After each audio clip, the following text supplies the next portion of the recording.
Kevin Capon was diving on a closed-circuit rebreather unit similar to this one.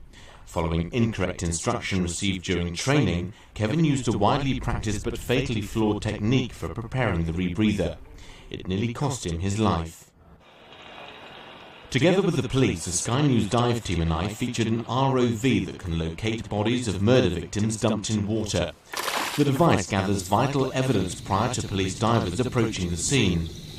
Amongst other onboard detection devices, the ROV is equipped with a video camera. After about an hour into the filming, it became apparent to me and the safety diver that something was bothering Kevin. We noticed that he was unusually agitated and was struggling to control his camera. He even collided with the ROV. I realised that things were wrong, but not to the point that I knew that it was life-threatening. Having held onto the boat, I obviously realised that my breathing rate was now going through the roof, and I was feeling particularly uncomfortable. And in all honesty, that was the point where I probably felt that I don't want to be in this situation anymore.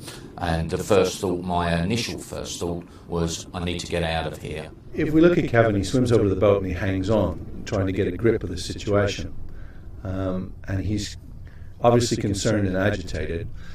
He then bails out and he goes on to open circuit. You'll notice that his ventilation rate is extremely high. We would estimate somewhere between 150 and 200 litres a minute initially, 46 breaths a minute. And that's really, really going some. And while all of this is going on, there seems to be no urgency with the rest of the dive team. And they're looking to Kevin, who is the most experienced diver, for guidance. And in reality, he's compromised at that boat. His blood level has got a high CO2 level. He's probably having difficulty thinking about what he's doing. And although he does respond to signals, he responds to the signals slowly. Kevin is completely unaware of what is happening. A buildup of carbon dioxide in the breathing loop is slowly killing him. To understand exactly what went wrong, let's first look at how a rebreather should operate when working properly. When the diver exhales, the gas contains decreased levels of oxygen and increased levels of carbon dioxide. It passes along a tube to the base of a canister containing granules of calcium hydroxide and sodium hydroxide that scrubs the CO2 from the breathing loop. Once the CO2 has been removed, the air is then analysed by oxygen sensors and the metabolised O2 replaced. The reoxygenated gas is then breathed by the diver. Back at the flooded quarry, and Kevin is in trouble because the chemical scrubber has failed to remove the carbon dioxide from the breathing loop. In this instance, we did a lot of investigation after the incident and found that the divers had been incorrectly taught how to fill the scrubber. They were tipping out the material, breaking up the lumps and then tipping it all back in.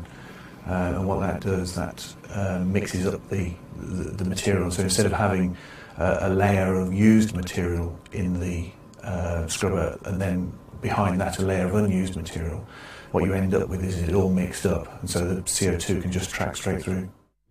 The fresh supply of chemical is capable of removing the carbon dioxide from the exhaled gas. In this case, however, what the diver had done was, instead of filling the rebreather with a new supply of chemical, he had reused the supply from the previous dive, and therefore it no longer had the capability of removing carbon dioxide from his exhaled gas and just allowed it to pass through and back into his breathing mixture. The trouble was, Kevin and the rest of us on the Sky News dive team were taught this practice on the Rebreather course. A subsequent investigation by the Health and Safety Executive revealed that the practice of mixing up reused scrubber material with good material was commonplace.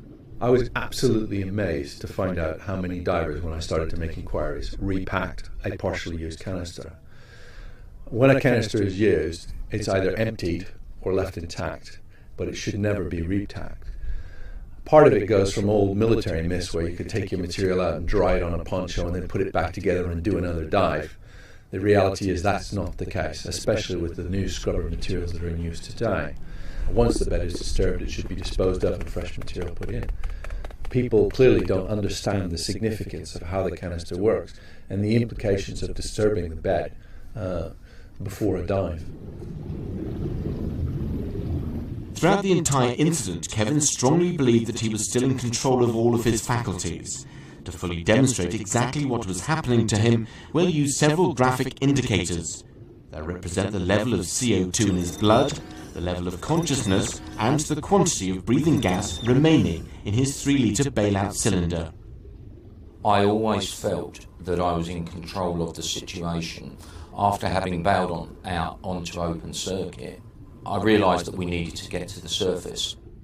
And I do believe, and I still believe now, that we did it in a controlled manner, and that I was able to control the ascent accordingly.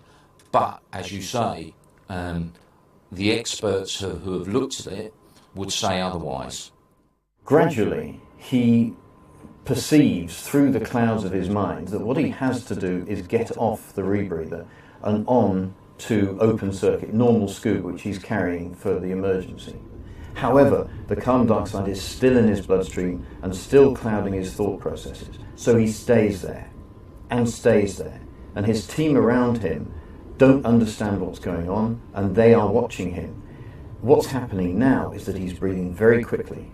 He's using up a very limited supply of gas, and he's going to use it up very quickly. As he ascends, in the end, you see that he runs out of gas. As the CO2 enters Kevin's blood supply, his level of consciousness keeps falling, as does the supply of emergency gas. CO2 poisoning forces divers into a bizarre cycle of pointless repetitious action. It's called automaton behavior. Kevin may look as though he's in control, but actually he has already become detached from reality. No matter how hard he breathes on compressed air at depth, he is not going to reduce the CO2 in his bloodstream to a level where he's back to normal in a very short period of time. A high level of CO2 is causing him to breathe rapidly throughout the dive. He's getting through his gas very, very quickly. The dive team at the moment are standing off and watching him conduct a slow ascent, which is admirable for decompression purposes. But sooner or later, if you watch the video, it's inevitable because of his breathing rate, he's going to run out of gas, which inevitably you see him, it happens. At this point, we now have a semi-unconscious diver underwater with nothing to breathe. The safety diver offers his own emergency gas supply, but for some reason Kevin feels he doesn't receive any air from it. Another possible indication of his falling level of consciousness. As he desperately grapples for air, fear is starting to take hold. I was breathing incredibly fast now, and it felt that the majority of air wasn't actually getting into my lungs anyway. At that point, there was probably a little bit of panic. Having been to the safety diver and taken his regulator and not what I felt got anything from it, I then went to your spare auto air, which then I took air from, and thankfully I got air from it.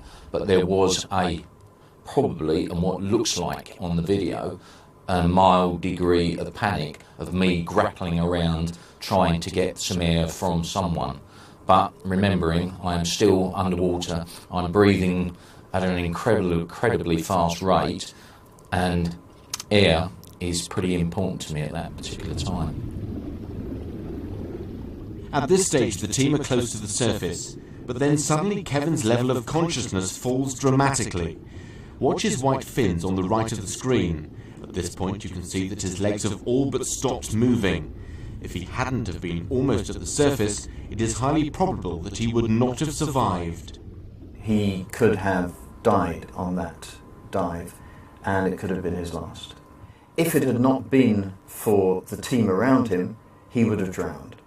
He would have either drowned on the bottom, breathing that tank until there was no gas left in it, or he would have died on the ascent because he didn't make it to the surface on the gas he was carrying.